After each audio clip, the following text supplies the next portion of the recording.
ag mechanics class and just fell in love with welding. I've heard nothing but good about Carter's class and the potential you get out of it, and I just thought that it'd be a really good opportunity.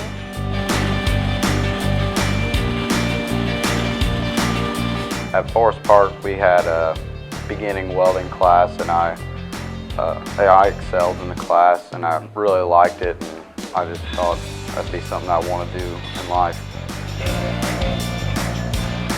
I enjoy just having a lot more welding time out in the shop. At Forest Park, we'd only have by the time we get out in the shop, we'd only have 30 minutes, and here we have a couple hours. Yeah, you can excel a lot quicker and get a lot more done. You got to practice, you got to get time under the hood, and you're not going to get better. Just practice and experience is what's going to give you skill.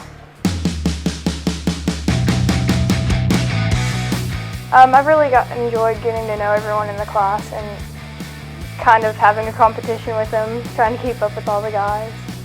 We haven't had our competition yet. Me and a couple other people in the class have signed up for Skills USA. That's a contest that'll come up, I think, at the beginning of the next year, and we'll see how that goes.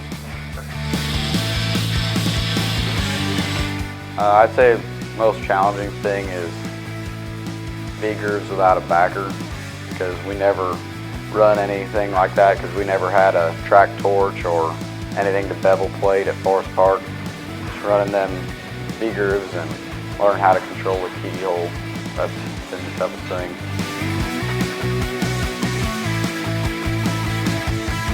Oh, it's a great opportunity. If it's something you think you might be interested in, take it, because you only get it once.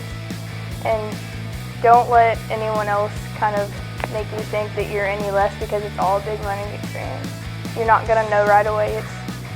You're just going to learn. You're going to build. It's going to take time. I'd say it's worth it, because we don't have any of the equipment of this scale at Forest Park, and you get to see a lot of the new technology and everything.